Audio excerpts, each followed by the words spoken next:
It's another edition of Time About the Movies, and today we're taking a look at the films of March 11th, 2005. We've got 4 movies to look at today, including the latest film from Blue Sky Studios, the creators of Ice Age, the new film with Bruce Willis in it, the new film with Kevin Costner and Joan Allen, and the new film from Danny Boyle. So we have some interesting movies to get to, so let's go ahead and jump on anyway.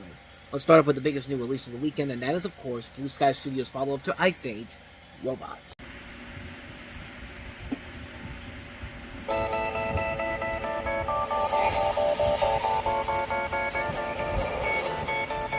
There you are. I told you I'd find him. It's a mother's instinct. Instinct? He left us a note. I'm leaving. I'll be at the train station. I'm going to Robot City. I'll make you proud. There comes a time in a young person's life. What? Perfect. That'll be $50. When he must show everyone. Yeah, loving it. I don't want any pictures. Well, that's all right. There's no film in the camera. Would you like to buy maps of the stars' homes? Where'd he go? What he's really made of. Put your head between your legs. Huh?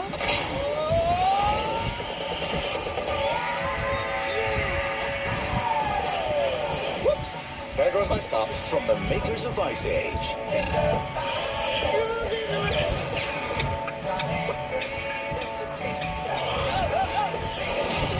Used to be a lot worse. They had this giant hammer. Oh, they brought it back. Just stick with me, kid. I know this town like the back of my hand. Hey, that's new. We don't get fooled again. Ewan McGregor. Copperbottom. Rodney Copperbottom. Oh, everyone. Rodney's here, the rompster. Halle Berry. No! That was an accident. I meant to do this. Oh. Greg Kinnear. Bye, Bob. So long, son. Good luck with your dastardly plans. Mel Brooks. Hey, who's the dame with the sweet keister? Drew Carey. Oh, man, this is my 3rd oil change today. Amanda Bynes. The name's Piper. Rhymes with Viper. And Robin Williams. I'd smack you if I had a hand. Speak of the devil, here I come. Ow! To the few. Who are these losers? We, sir. I'm a woman. Ouch. The proud. I'm a winner! Open the door! Open the door! Whoa! Close the doors! Close the doors! The Machines. What's mine is yours. Oh, dear. I'll get them. Oh, look at it. Oh, now they're arm wrestling. Robots. Aunt Fatty! Why is she called Aunt Fatty? Couldn't call her Aunt Booty. Whoa!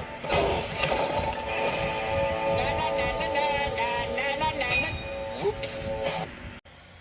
So, Robots is one of those movies that I really was a big fan of from the very beginning, and it's really hard not to see why from that trailer alone. You got a story here that centers around an ambitious inventor robot named Rodney Copperbottom, played by Ewan McGregor, who seeks his idol Big Will, played by Mel Brooks, to work for his company in Robot City, but discovers a plot by its new leader Ratchet, played by Greg Kinnear, and his mother Jim Broadbent, to forcibly upload its populace and eradicate struggling robots known as Outmodes.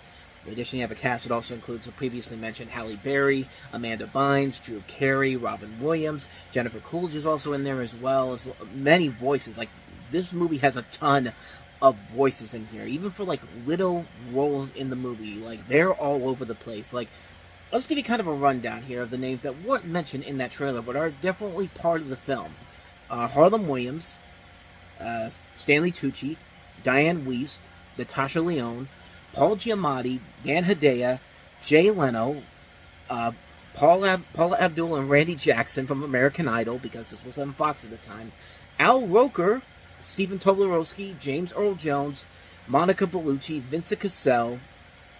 Just a ton of names in this movie, and these are people that play small roles in the movie as well. Like, these are people that don't play like big names in the movie. Like, they're just one-off characters. Like, the Paul Abdul and Randy Jackson are wristwatch that are seen in one scene in particular, and really you wouldn't have even known they were there unless I told you they were there, and they were the wristwatch.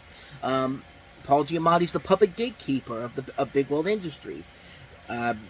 James Earl Jones is the voice box that one of the characters uses, and he's doing the Darth Vader voice.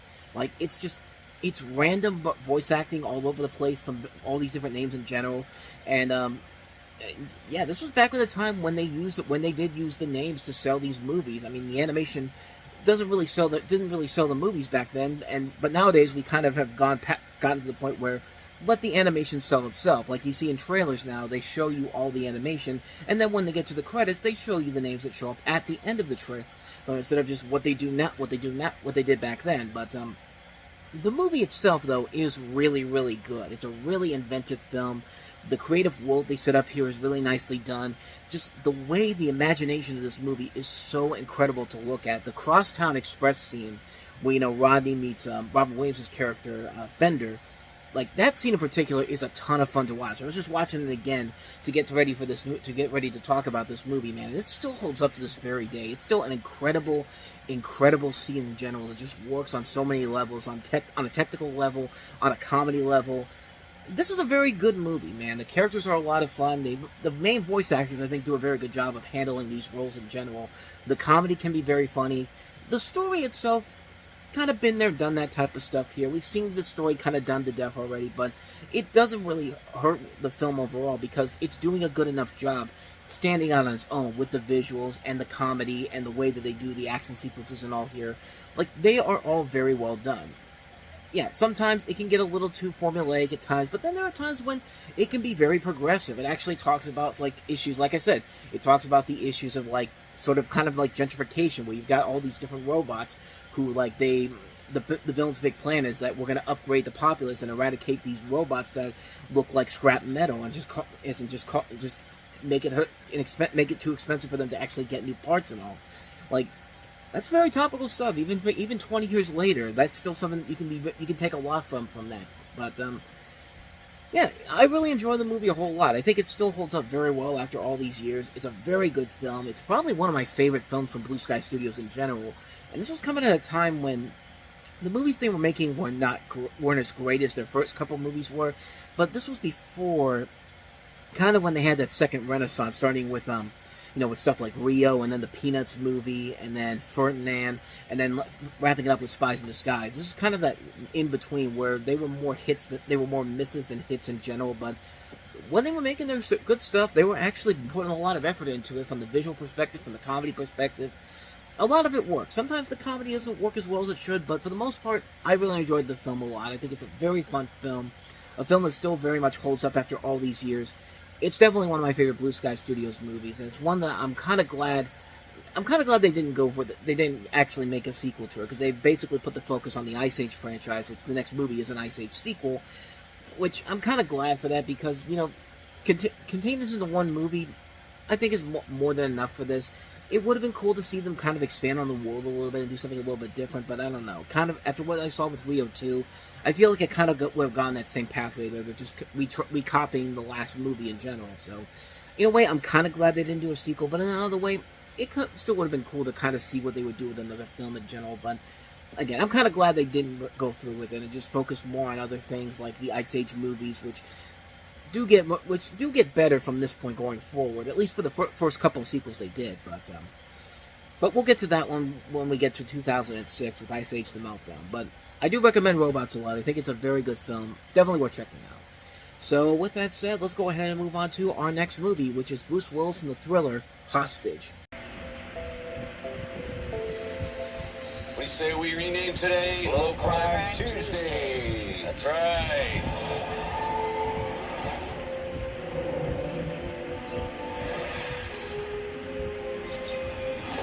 Tommy!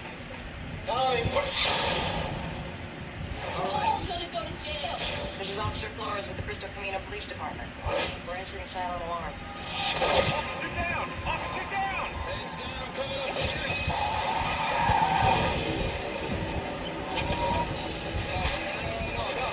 It's back! This is back!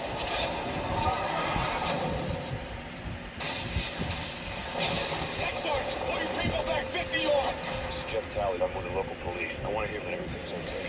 Chief Talley, the FBI is here and they're asking for you. This is a federal matter now. Kids in that house. People are gonna get killed. Yeah. Chief Talley. He's gonna save us. The little boy in the house called me on his sister's cell phone.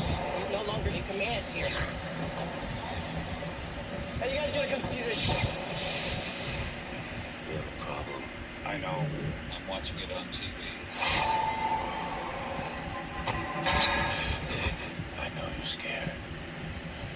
But we're not gonna hurt you. What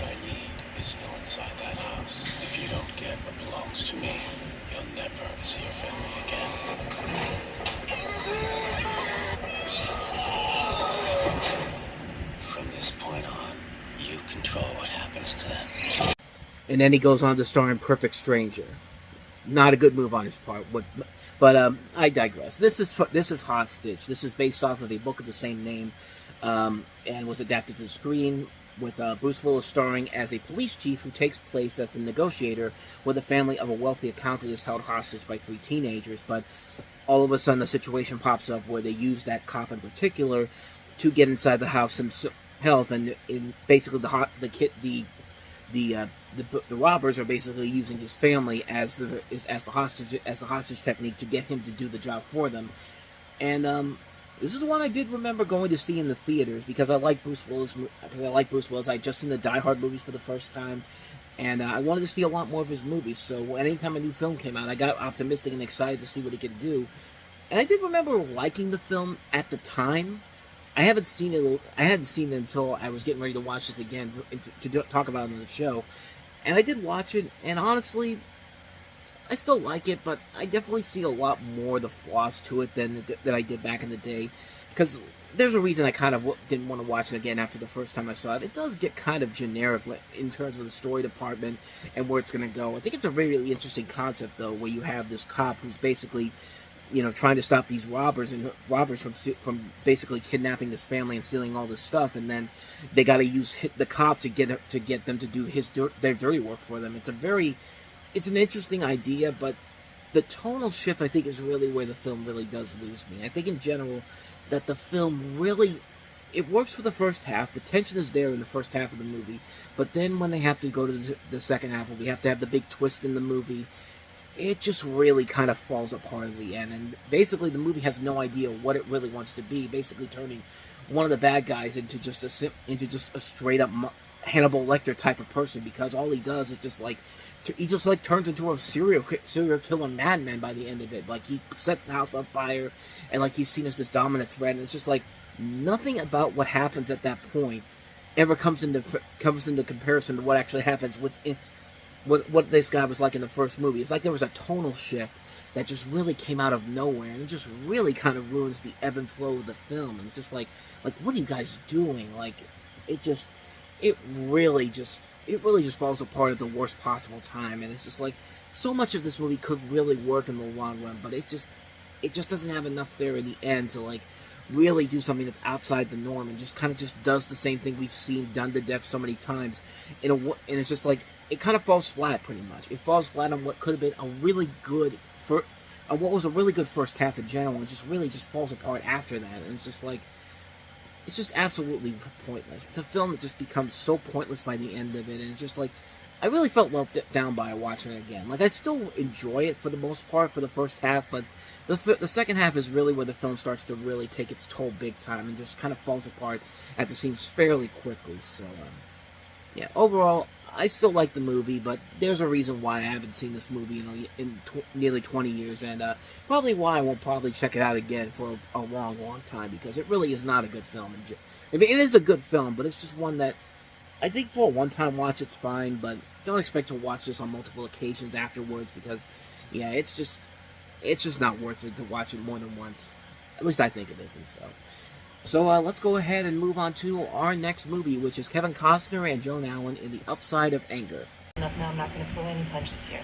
Your father has run off with his little Swedish secretary and moved back to Sweden. Are you okay? I'm a wreck. He doesn't live here anymore, Denny. He doesn't exist. What do you mean he doesn't exist? Guess what? You're a baseball star. Talk baseball. I don't want to talk baseball. You used to be my idol. Now I think you suck. Oh, well. I think he just hung up on our last listener.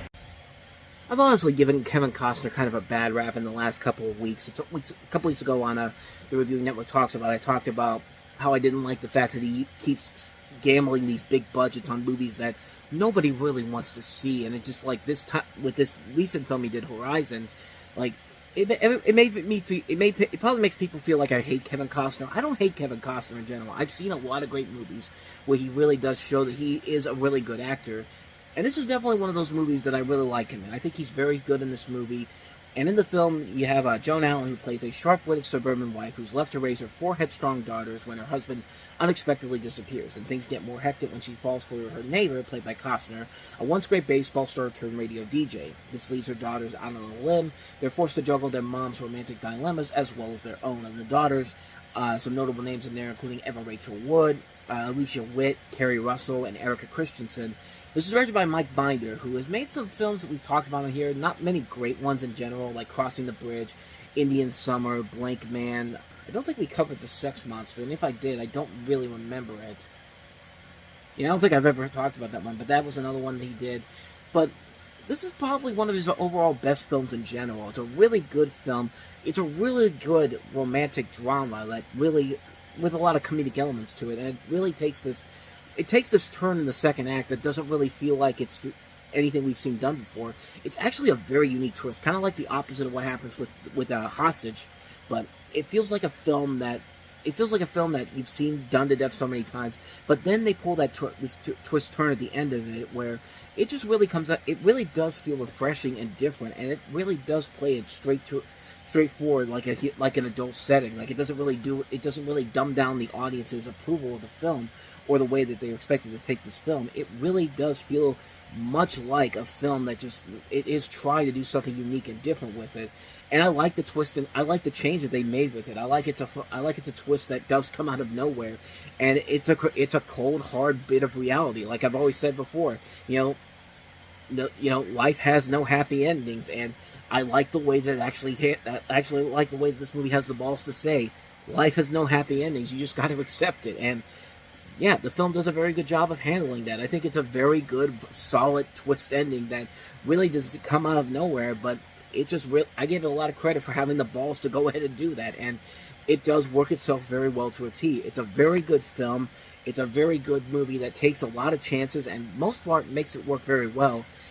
It's a really good movie. I can't recommend it enough. Definitely check it out, The Upside of Anger, and yeah, it's a really good film that I do recommend. So let's go ahead and move on to our last movie, which is Danny Boyle's latest film, and that is Millions. Your mother, she wants you to get on with your lives and do the best you can. I don't like having her around. Without her, all he had was his imagination. Sometimes you see things, and other people can't see them. Will I ever see it? Are you allowed to smoke them? You can do what you like, Vanessa.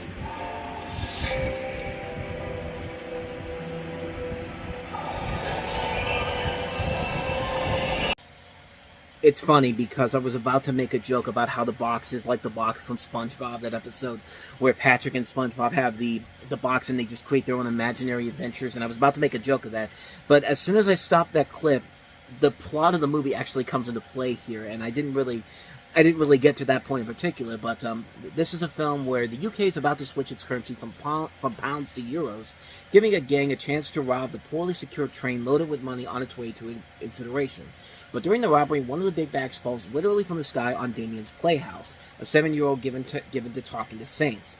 The boy then starts seeing what the world and the people around him are made of, ethics, being human, and the soul all come to the forefront in this movie. This is a film directed by Danny Boyle, and it's another really good movie that just shows what Danny Boyle's range as a director can really be. Like I've said before, this is a director that can do so many different genres and create this unique and incredible storyline here. This is his family film, and it's a really good family film, mostly benefiting by its great performance by Alex Attell, who plays Damien here, and you also have a really good cast of relative unknowns in general, and it's just a great kids' adventure film. It's a film that shows what Danny Boyle is capable of doing, at least with another genre outside of his own. Keep in mind, this is the guy that had just done 28 Days Later, which was a zombie movie, and now he's moving on to this kids' film, and it just feels like it's just the way that he's able to go from one different genre to the next. It just takes my breath away of how much this guy can do so many different genres and keep hitting bullseyes one after another. And like, yeah, he's had a couple of misfires here and there, but even the misfires are not bad movies in general. They're just missed opportunities, and this film is certainly not a missed opportunity. This is a really good film that I don't think a lot of people even have gotten to see. but it's definitely worth checking out. It's one of Danny Boyle's more interesting and unique films he's made as a filmmaker, and it's just a really good, fun kids film. It's a really good movie, a really great visual, impressive film in general, with a lot of very good talent involved. Can't recommend this one enough. Definitely check it out. Millions is definitely worth the watch. So overall, a very good week for movies indeed, and that's going to wrap it up for this episode of Time About the Movies. Next time we meet, though, we'll take a look at 4 more new movies. Certainly not as good as this week's movies. We've got Naomi Watts returning in the sequel to The Ring 2. We also have Michelle Trachtenberg in Disney's ice skating comedy Ice Princess. We have the Japanese anime movie Steam Boy, and also Woody Allen's latest film, Melinda and Melinda, with Will Ferrell among the all-star cast involved in it.